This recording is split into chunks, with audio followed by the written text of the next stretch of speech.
Hello and welcome to the United Forum. This is your latest Manchester United news, transfer news, updates, and your opportunity to voice your opinion of the very first time in Sri Lanka. We are live once again on a Sunday, in fact, at 10 p.m.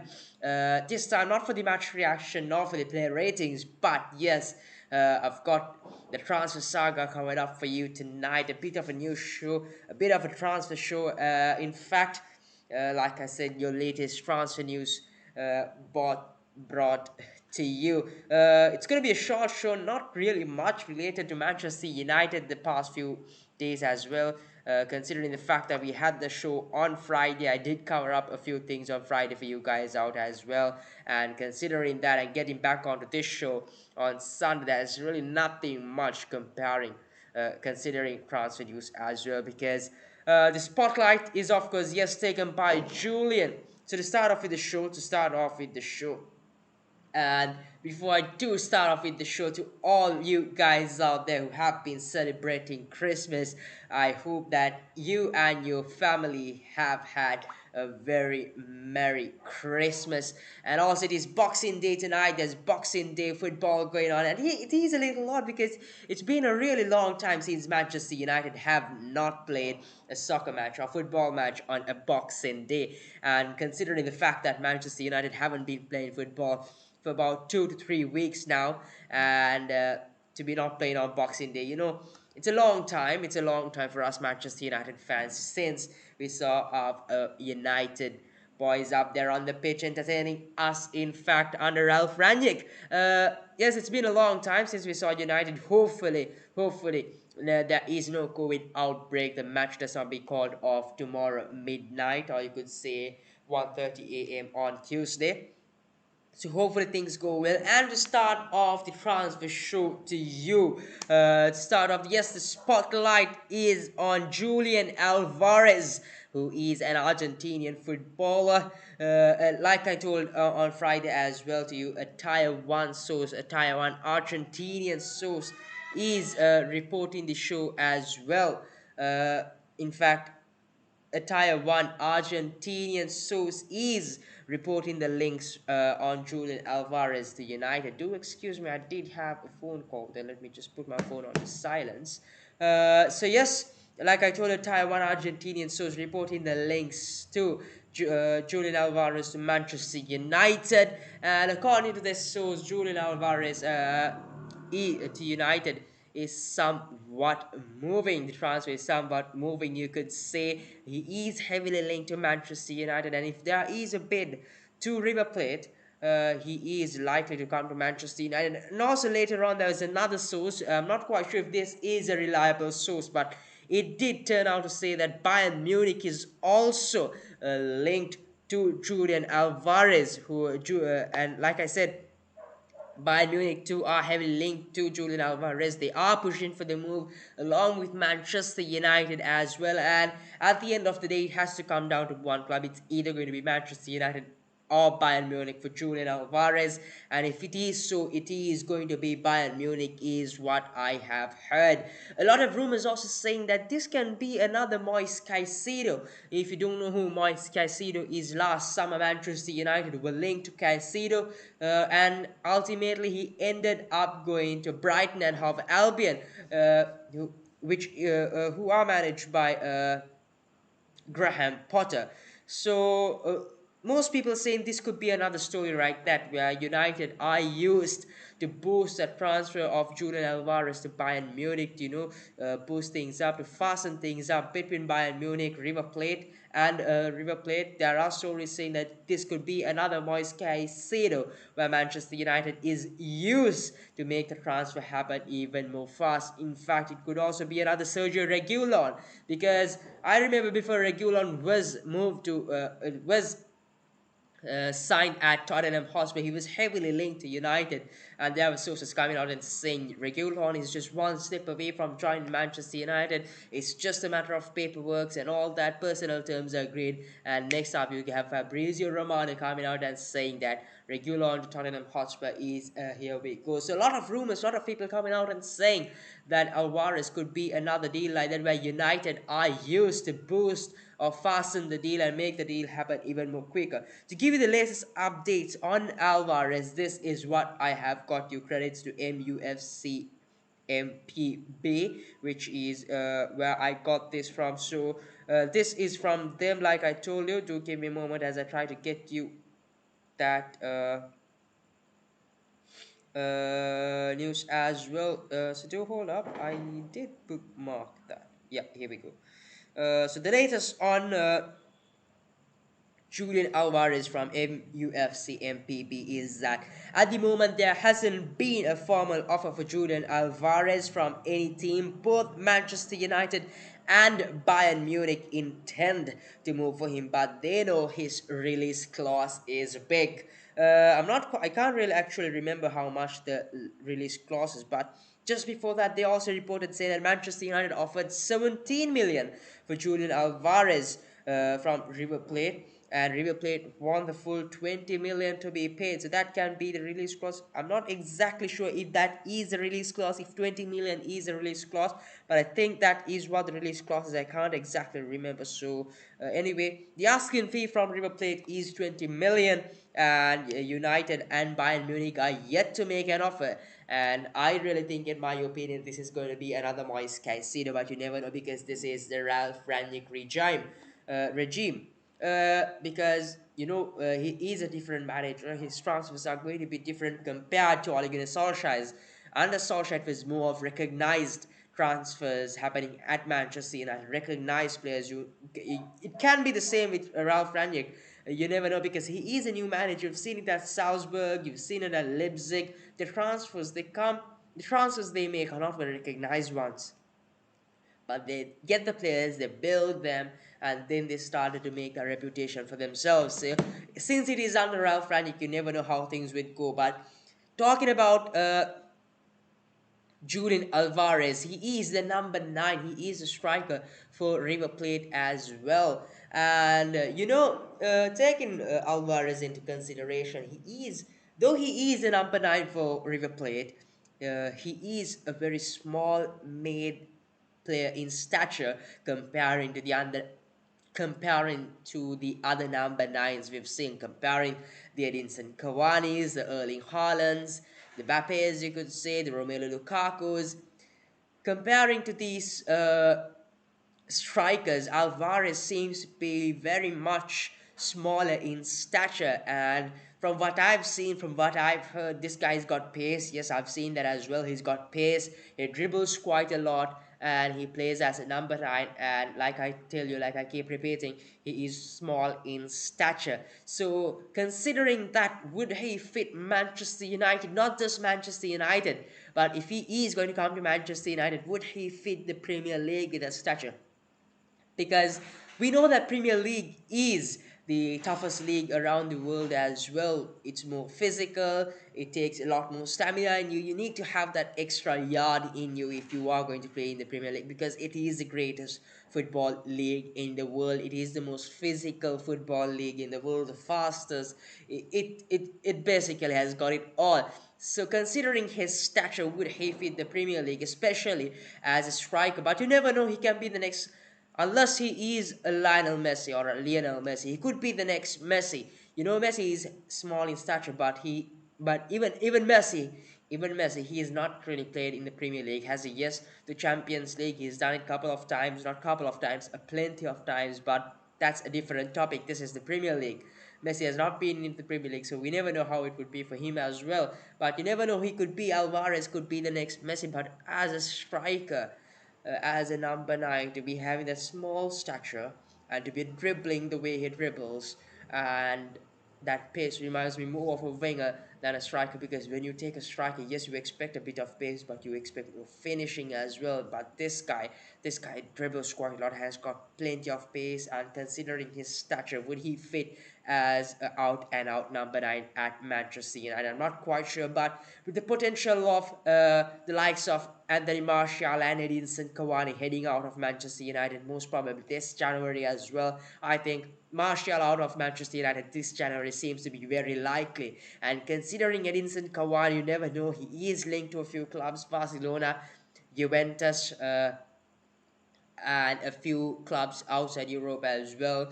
So you never know what will exactly happen with Edinson Cavani. But if he too does move, that's two strikers going out in January for Manchester United. Definitely we need a replacement there. But what I really don't understand is Manchester United are heavily linked with strikers at the moment. At the moment, what we need is a defensive midfielder. We need a man who can take the responsibility in the engine room, you call it. And we know we have Fred, we have McTominay, but that pairing is just not the pairing for Manchester United.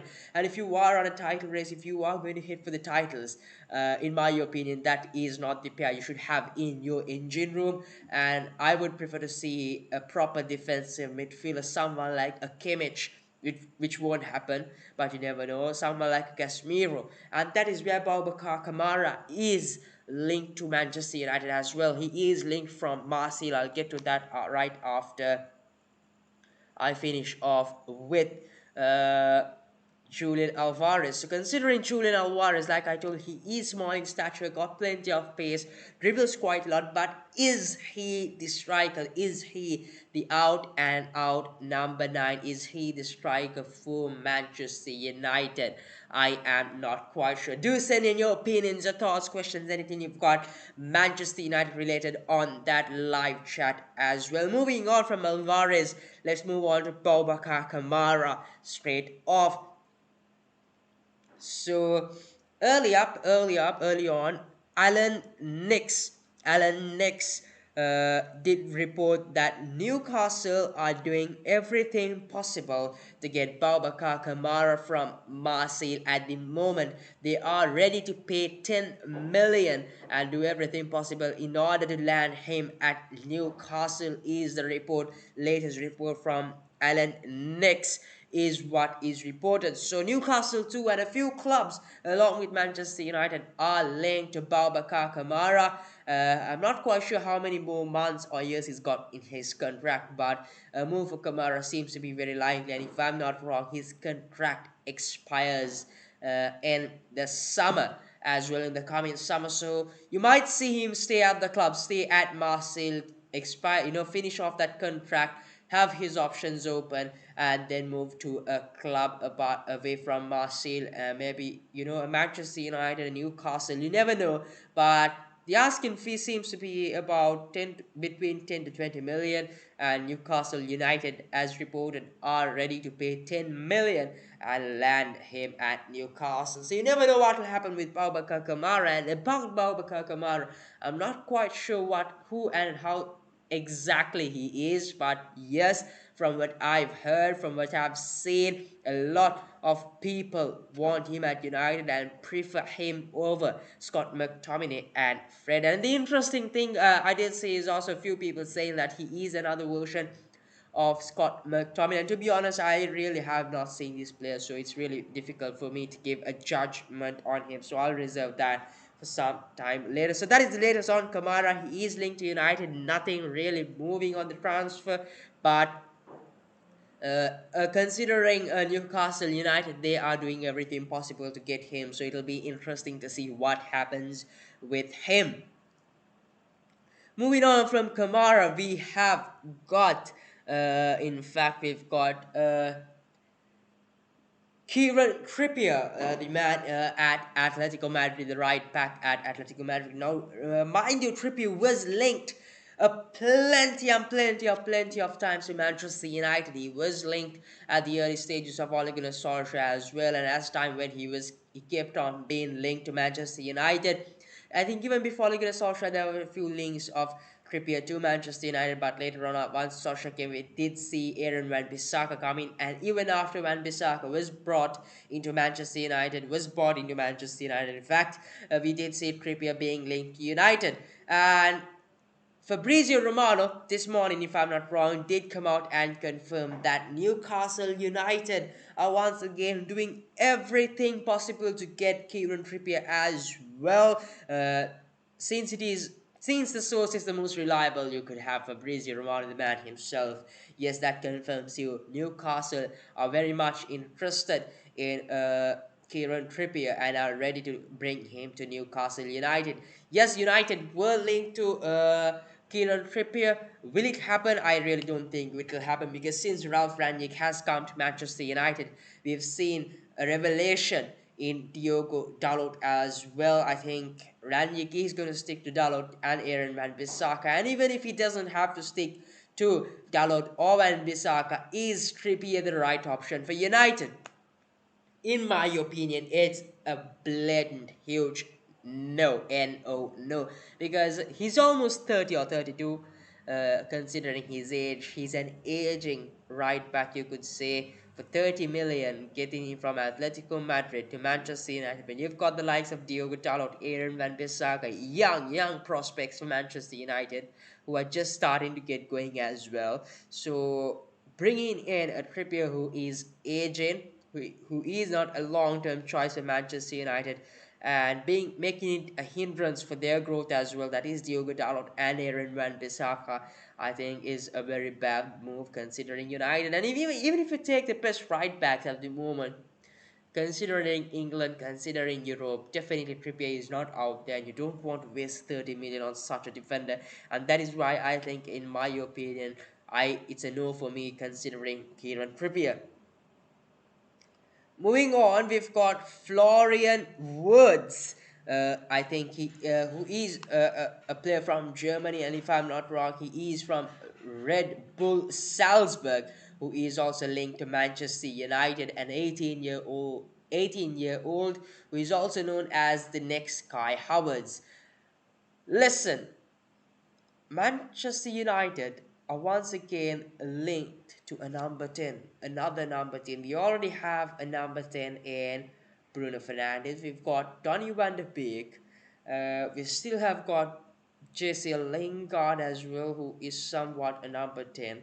And at the moment, United's priority signing should be a defensive midfielder.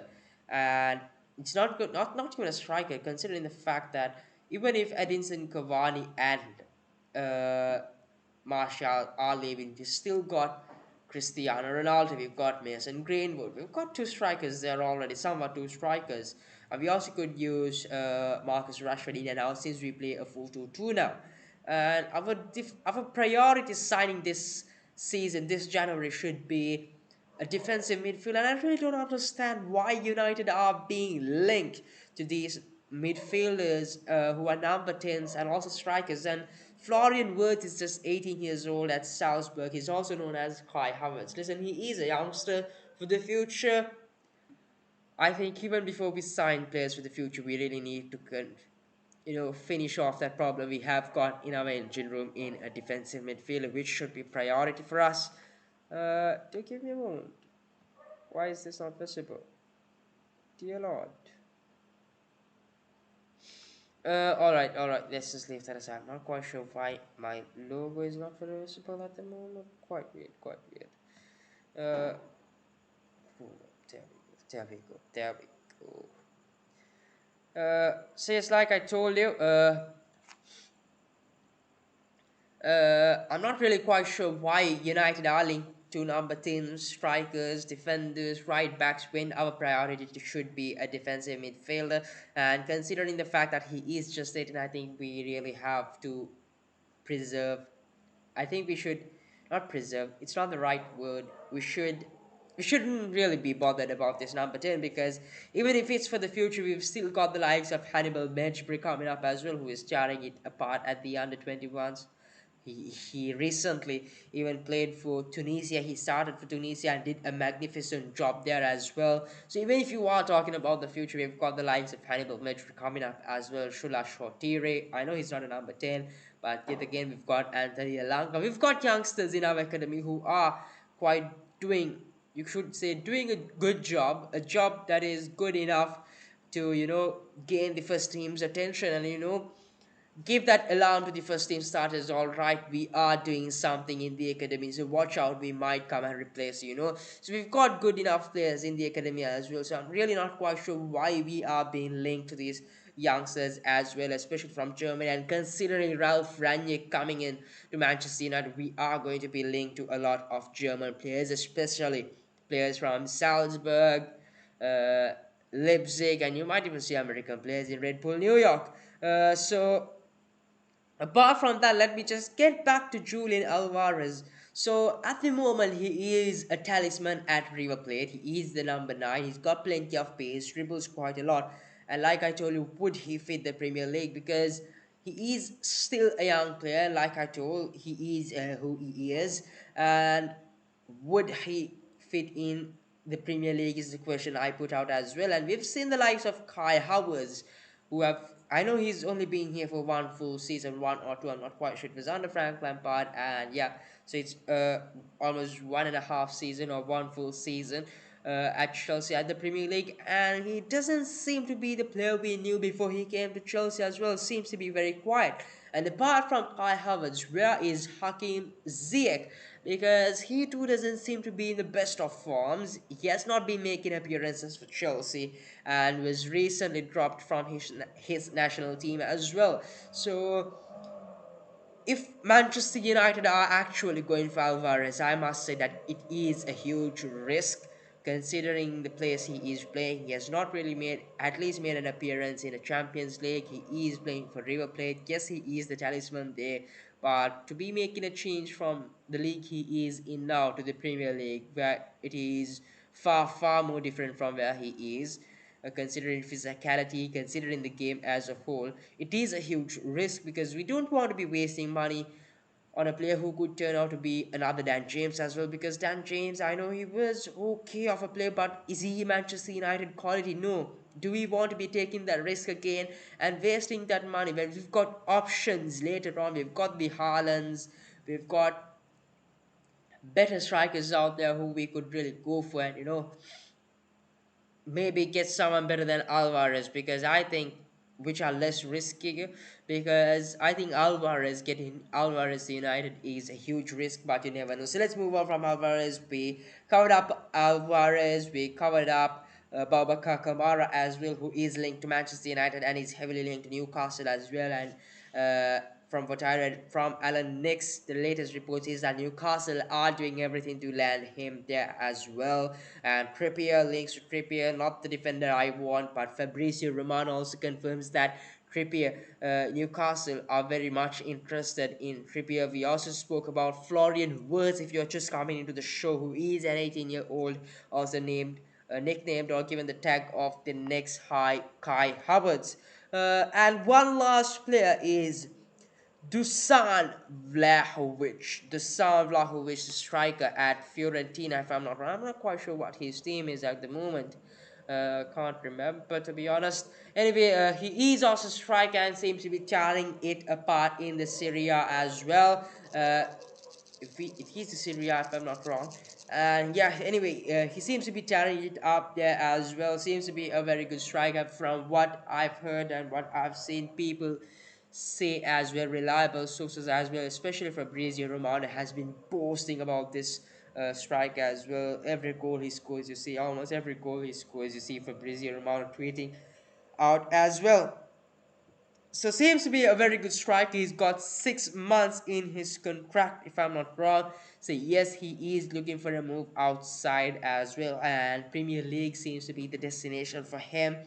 United are being linked, but not from the most reliable sources, and seems to be very much of a transfer rumor. I think, considering Vlahovic, I think he would move to City and not United. I think City are going to go for Haaland, because because even Raiola emphasized on the fact that he would move for a team like Haaland, a City, and the fact that he doesn't consider United a big club, considering the way the club is run. I think City will go for Haaland, and if that does not work out, I think City would definitely go for a move for Vlahovic. I really don't see him coming to United. So that is my opinion on the transfer rumors so far. And apart from that, considering Manchester United intern news from the inside of Manchester United, David Dyer did come out and give out a few.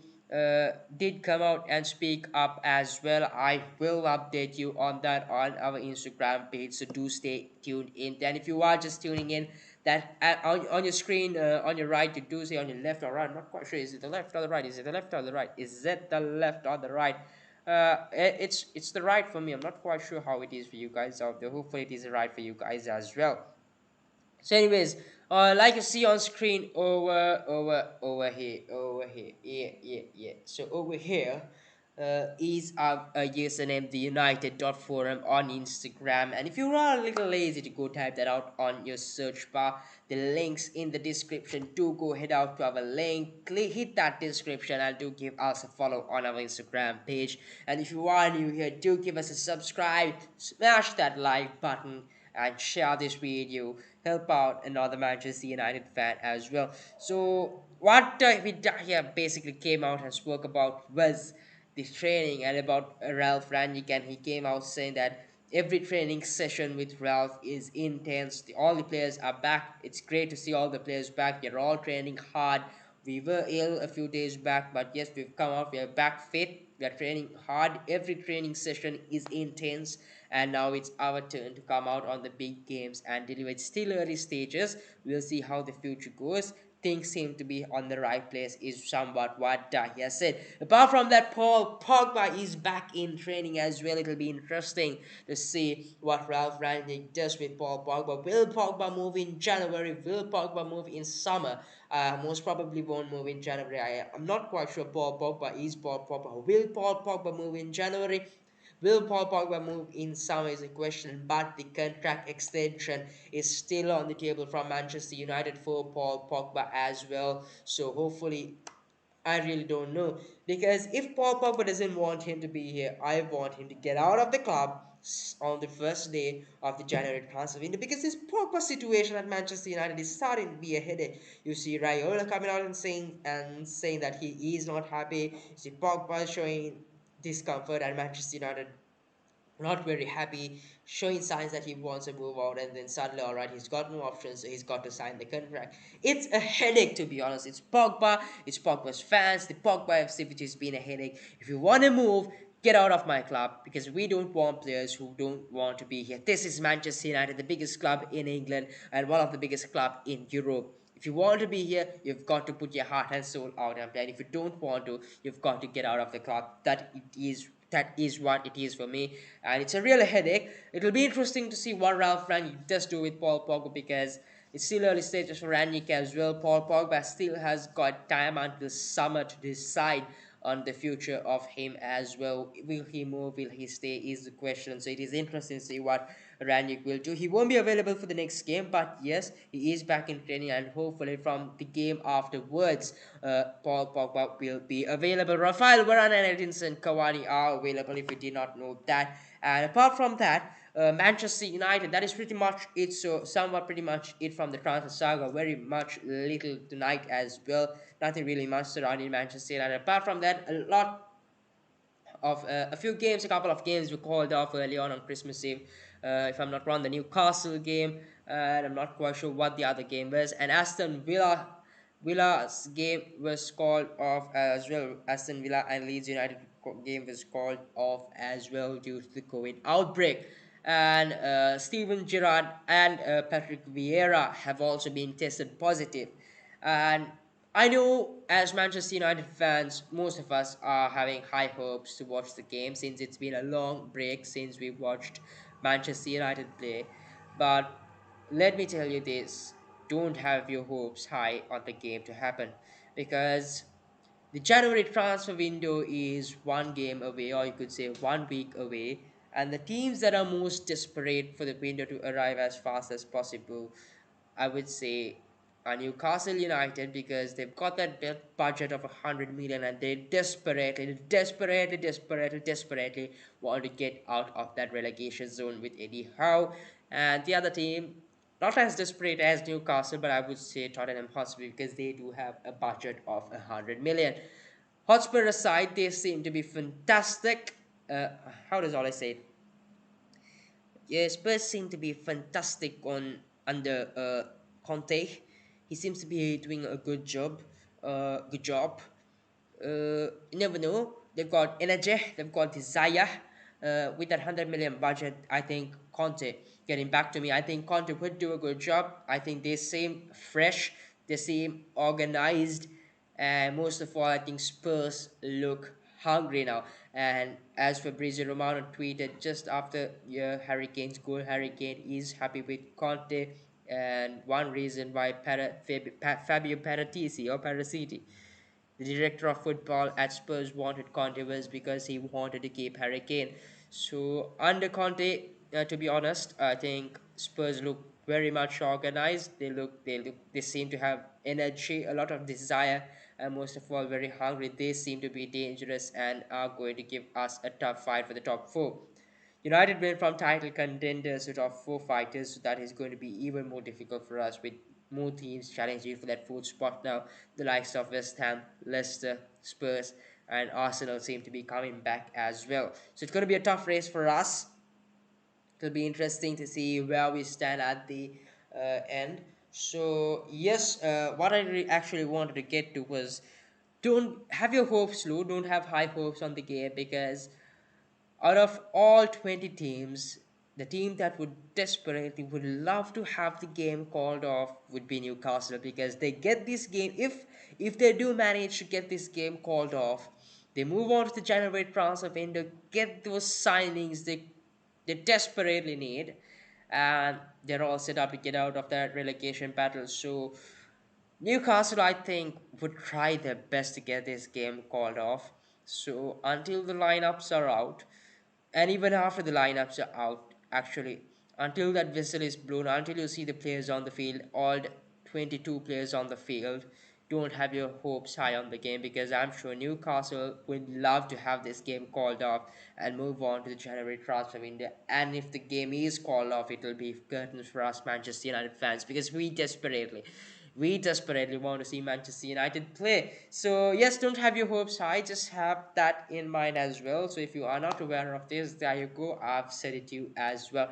And that is pretty much it for tonight's show. It was a Francis Saga. Pretty much very little, considering United around moved on to 32 minutes already. The show, that is pretty much it for tonight's show. It was a Francis Saga. Nothing really much surrounding Manchester United. We covered up Junior Alvarez links to United. We further covered up Babacar Kamara from Marseille, Kieran Trippier from Atletico Madrid, Florian Wirtz from Salzburg, Dusan Vlahovic, and also a few conversations on David De Gea and Paul Pogba, and also the game getting cancelled. So that is pretty much it for tonight's show, folks. I hope you did enjoy the show. I thoroughly did enjoy the show since it's holidays. Since I'm on vacation as well, I feel fresh coming out to do these shows as well. Normally, it's a tiring day for me with college, but since I'm on vacation, I feel all fresh to come out and give you this and start the show. And it's a happy feeling to be coming out fresh, and it's a happy mood. This vibes when you are on vacation, fully happy to come and give you this show as well. So that is pretty much it. A thrilling game going on as well. Leicester City, Manchester City.